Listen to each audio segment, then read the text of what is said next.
one of the interviews you did, you said you actually wear fake jewelry. Yes. Amazon jewelry. Everything is fake. Right now, that's all fake. Everything besides this one necklace. Okay. This is Louis Vuitton. This is my only real piece. And my earrings. Okay. And well, even Louis Vuitton is not it's not crazy expensive. I think it was like $700 for this necklace. Saying. Yeah. Right. It's not like you're wearing $1 million diamond necklace right now. No. I would lose it. I would lose it. I lose my jewelry like crazy. Okay. But do you have a big jewelry collection at home? No. Just for some context, she, if memory serves me correctly, she's an adult. She's in the adult industry. I'll just put it like that to keep it PG. But it's interesting because it just reminds you guys, everything or a lot of stuff is an illusion, especially when you think about everything from a certain sector, from a certain like dimension or place. Now, it's important. The reason I'm saying this is because you think about what I said she does for a living.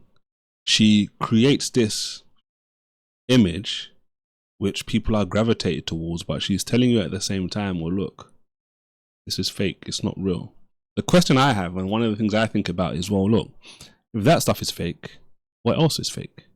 Which I don't know about her story specifically, but I know there are a lot of people in the adult industry who have a lot of fake stuff. I'll just put it like that, right?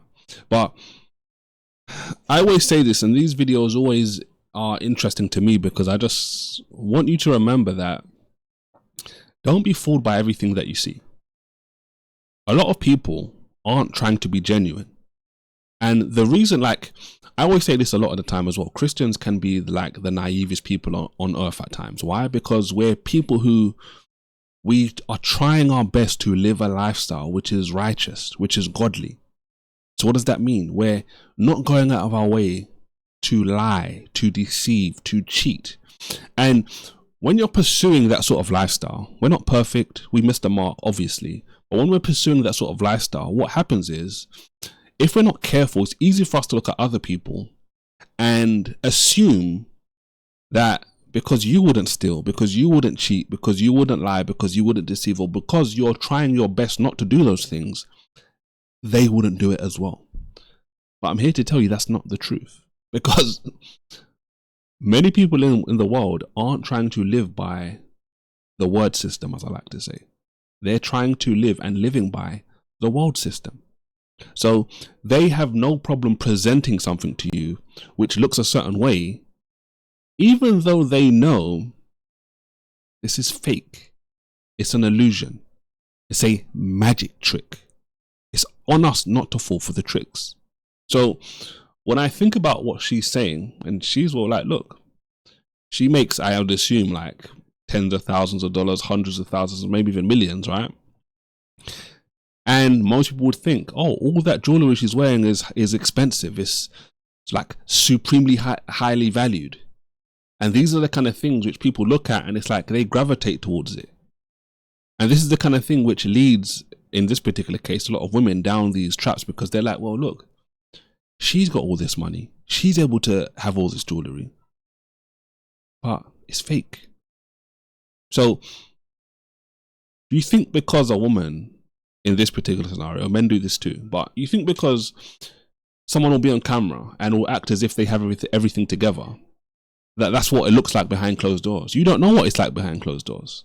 You don't know what it's like to sell yourself for money, for a living, and to have to live with that. To live with the way people look at you, to live with the way people think about you, to live with the things that people are going to say about you. A lot of people are just like, yeah, well, it's just, I just care about the money. For some people that is, but at the same time, they're broken inside. How many times have you heard, right? This wealthy person or that wealthy person, they've got all the money in the world, but they're broken inside. So is it worth it to have all the money and to be broken inside? Of course not. Don't get it twisted. I want to make as much money as godly possible, right? But at the same time, I'm not going to do it in a way which causes me to be broken inside or my family is like messed up. Think Will Smith's family, for example, right? So much dysfunction, so much just problems. Why? Because something ain't right in that household. Too many entanglements. So think about it from that perspective, man. She's doing what she's doing. Things are not always as they seem. And this is one of the things I always remember. This is why I always like to come back to these sorts of conversations. Whether it's about jewellery, we did a video recently about what all the stuff people are buying is fake, right? The reason I like to touch on those subjects is because it reminds me, and it should remind you, that don't get caught in the matrix. Don't make the mistake of thinking everything is as it seems. We as Christians should know this way more than anyone else. Everything isn't as it seems. This is the physical world. But there's a spiritual world, the spiritual realm, where is really dictating and governing everything which is happening in the physical realm. So, and again, like, I just think I need to say this. It's not about wearing fake jewelry. Like, as long as you're not presenting yourself like I'll give you an example. If you buy like a fake necklace or a fake watch or something along those lines, as long as you're not promoting it like, oh look, I got a Rolex, like as if it's like a real Rolex or whatever, do you? I actually think that makes sense on a lot of levels for people to do, because again, I continue to go back to one of the videos I did recently, Ocho Cinco. He's wealthy, but he'll dress in clothes which most people that he probably passes spend more money on the clothes that they wear than he does. And he's probably got many more multiples of income and wealth than they do. And I always think about wealthy people. Really focus, like really wealthy people as well. Like not people that are just trying to be flashy, which are really, when you think about the small, minute few, right? Even though they may seem like the biggest and the loudest, right? When you look at and analyze wealthy people, a lot of the time, like, they don't dress in a way which is like flashy. I'm not saying their clothes are cheap, but they don't feel this need or this pressure to dress in a certain way to impress people. They're very comfortable in their skin. They understand that clothes don't determine who they are. They don't get their their intrinsic value from the clothes that they wear. But for a lot of people, that's where they get their value from. I need to wear certain clothes.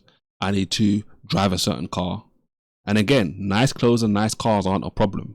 It's when you are over leveraging yourself, when you're keeping up with the Benjamins by getting rid of too many Benjamins, that more than you can afford. That's the problem. So whenever I look through life and I think about different stuff, like I say all the time, I like nice stuff, but I don't like nice stuff that much to the point where I'm going to bankrupt my family in order to make those decisions. Like, yes, we've all done things in the past. You may have presently done something right now which is messing stuff up, but at the same time, that doesn't have to be your future. So I'm gonna put the video there, guys. Again, don't forget to like it and subscribe, and remember, as always, right, react righteously. God bless.